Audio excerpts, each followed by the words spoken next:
I'm going to argue the case in today's video review that Ark Raiders has the best sound design in any game ever made. Now, before you come at me with your pitchforks, I'm not saying it's got the best soundtrack or that the voice acting deserves an Oscar. What I am saying is that from a purely technical point of view, the sound in this game gives everything to the experience, the atmosphere, the tension, the way you can hear enemies before you see them, and that downright ridiculous way that it can rebound and interact with the world around you. It's tempting to focus on the sexy visuals here, or focus on the combat or the progression systems, and don't worry, we'll get to all that. But the sound deserves front and centre today, and I'll show you exactly why. So put the kettle on, grab a cuppa, and let's give our eardrums something filthy to remember.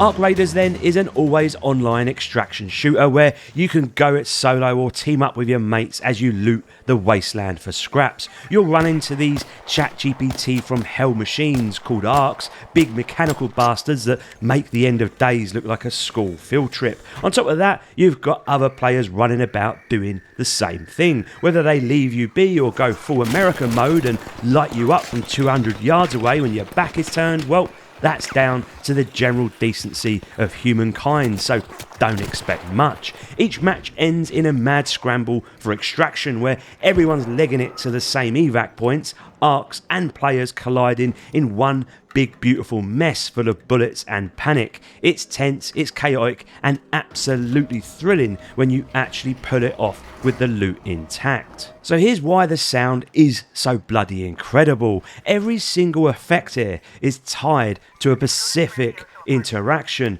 Nothing is wasted. Every click, every little rattle, every little echo, it has a purpose and it all ties together beautifully. Best way to explain it is with a few examples. Out in the field you'll stumble across these massive probes stuffed with loot. The catch? They hum out a robotic sonar-esque sound like a drunk dolphin slurring its words, and that sound carries across a huge distance. So if you can hear it, so can everyone else. And as you move in, you'll be scanning the horizon, but more importantly, you'll be listening. You'll hear the distant cackle of gunfire somewhere off in a village nearby, and you can tell straight away whether it's close, far, or somewhere in between. The spatial audio is that good that distance based on the volume of sound effects can give you a clear indication of not just its direction but its placement of those around you. Now as you start looting the probe, the panic begins. You trigger a breach sequence and suddenly the thing's gone full Tourette's, screaming its metal lungs out while you pray no one is nearby. The longer it goes on,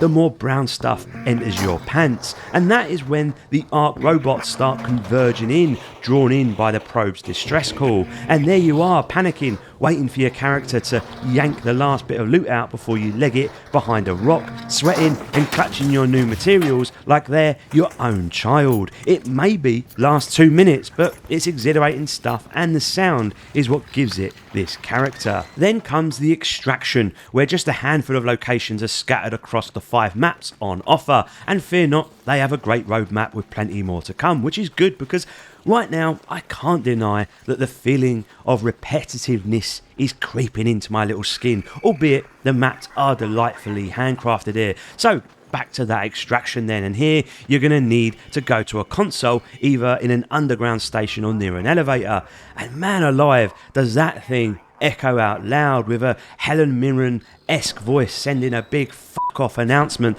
to everything around you that sort of goes, guess what, this twat here is extracting the map, which means he probably has some loot. And panic rolls in as you wait for that elevator to arrive, and you'll do your best to hide in the bushes, listening, waiting, but these are the prime ambush zones, with other players picking off the weak herd to take your loot. In one game I had this massive spider robot thing trying to stalk me, all whilst another player did his best to extract, and that sound of the elevator coming up too, you can hear it move deep inside its shaft, and yes, that's what she said. Listening then is the name of survival here, because it really will be your best friend. But it doesn't stop there. You've got to give credit for just how authentic everything sounds. even in this mad make-believe world. The sound team's done such a phenomenal job that half the time you'll be questioning your own stupid decisions. Take looting for instance, you're scavenging for key materials and have a choice to make. Do you smash a window knowing the shatter will echo throughout the entire building like a dinner bell for those little robot balls that can spit fire out at you? You'll hear them rolling down the corridors too, those creepy little sods, the whirs and the clunks, and it will send the EBGBs straight up your spine. Maybe you'll try to be stealthy then, crouch walking through the dark, only to hear someone absolutely pegging it up the metal stairs, their heavy gear thudding and rattling through the air. And again, the brilliance of it all, that spatial precision, distance, direction, even elevation, you can pinpoint exactly where everything is happening. The cracks in metal, the grind of twisted steel as you pry open a box, rain pelting on the tinny style rooftops, wind whipping through, car alarms echoing down alleys, birds are scattering as you give yourself away. It's all just so alive, and the gunfire, my god, it's the best I've ever heard in a game. It hits hard, it snaps through the air, then rings out like a fireworks show that just went rogue. I could honestly go on about this sound design forever because there's so much subtlety baked into every little detail, but honestly, you've got to just hear it to believe it. And my top tip is this: treat yourself to some proper headphones. Ditch those cheap gaming cans and grab something like the Sennheiser Momentums or Bose Quiet Comforts, then sit back and marvel at what this game does to your ears. It's a technical masterpiece, plain and simple.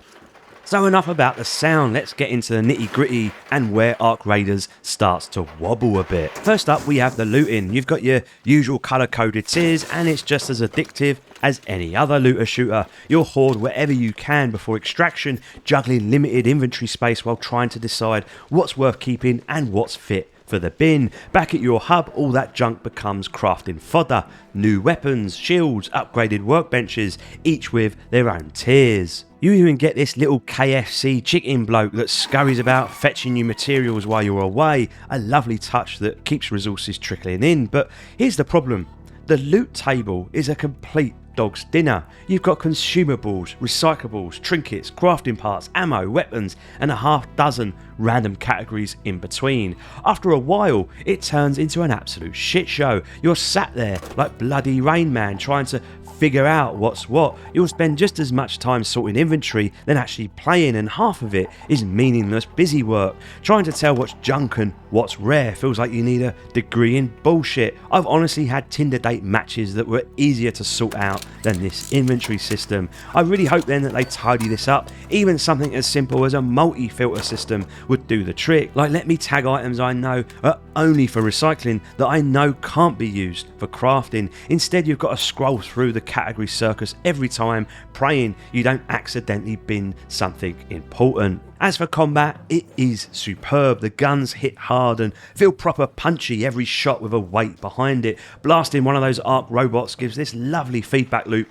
You'll see bits fly off, fans shattering as the drones wobble and spark about in the sky. Enemy variety is decent for now, though they promise more on the roadmap, and I'll give credit where it's due. These things aren't pushovers. With their absurd hearing range, they won't just wander off once they've clocked you. They'll hover, hum and sweep the area, waiting just long enough to make you nervous before buggering off to harass someone else. And when they do catch you, they hit like a truck. You'll be burning through shield regenerators and bandages faster than you can say extraction complete. It's like trying to last longer than 2 minutes in bed. It's full of good intentions, but it never bloody happens. All of this serves to keep the tension high, and honestly, it's one of the best parts of the whole loop because it's here where other players might take advantage of your pressure. But fear not, there is a skill tree on top of this to make your character stronger, such as vaulting over windows a bit quicker or rummaging through all the loot that little bit faster and quieter than the next man. And that brings me on to something important, because I know a lot of you are probably sat there right now intrigued by Ark Raiders, but a bit put off by the words always online. You're thinking, I'd like to play solo Reggie, so this probably isn't for me. Well, fear not, my little cherubs, because half my time in this game was spent solo, and I had an absolute blast. Generally speaking, matchmaking keeps you up against other lone players, which levels the field nicely, and honestly I had plenty of success running solo runs. It's tense, rewarding and surprisingly manageable. Playing with your mates is obviously where the real chaos kicks in, but even with random players, I've had brilliant experiences. The ping system is spot on, making teamwork effortless.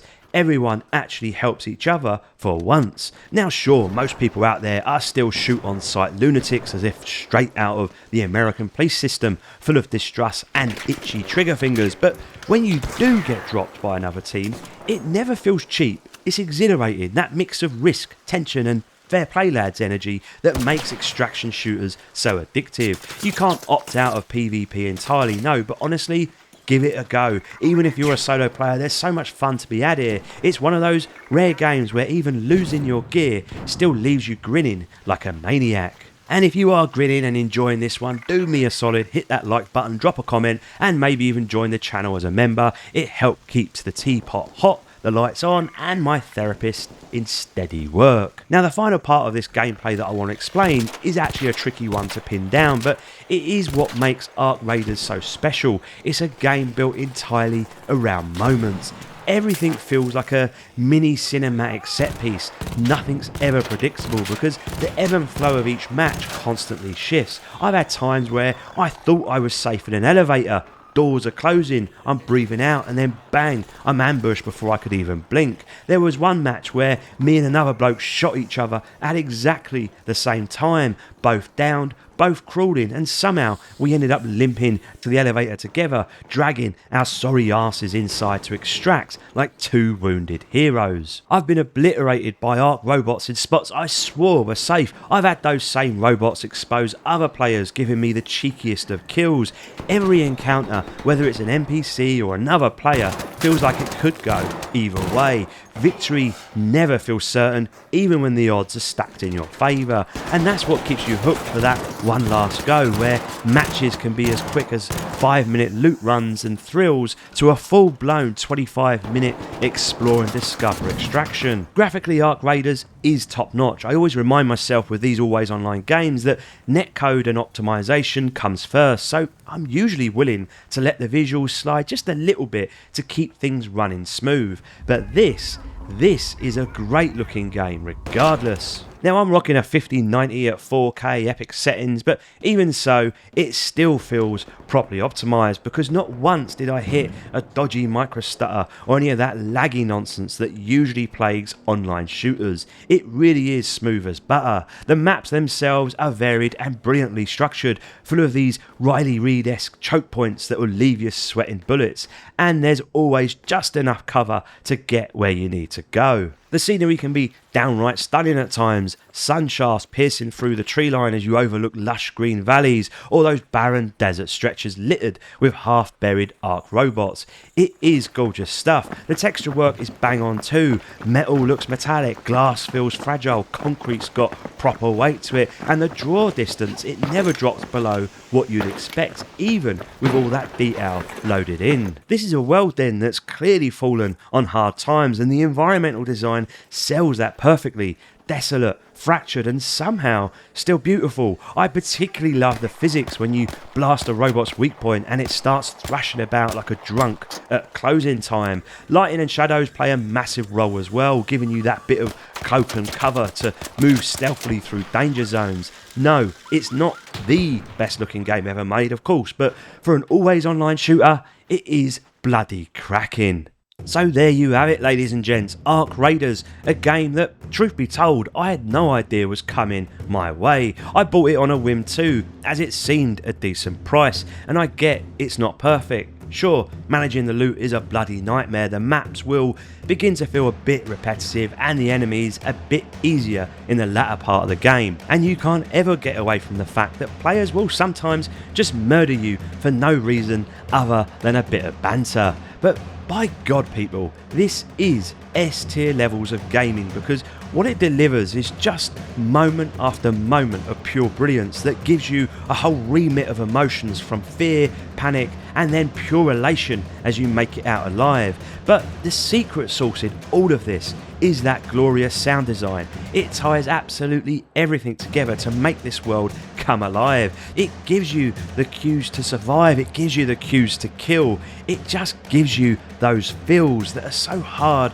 to pick up from other games. I don't know how they did it, but technically speaking, I don't think a game has ever given our ears such a delightful orgy of sound as this one has. Now Santa is coming, people, not just for your wife, so put this one on your list along with that nice new set of headphones. Until next time, my lovelies, loved you all. Reggie out.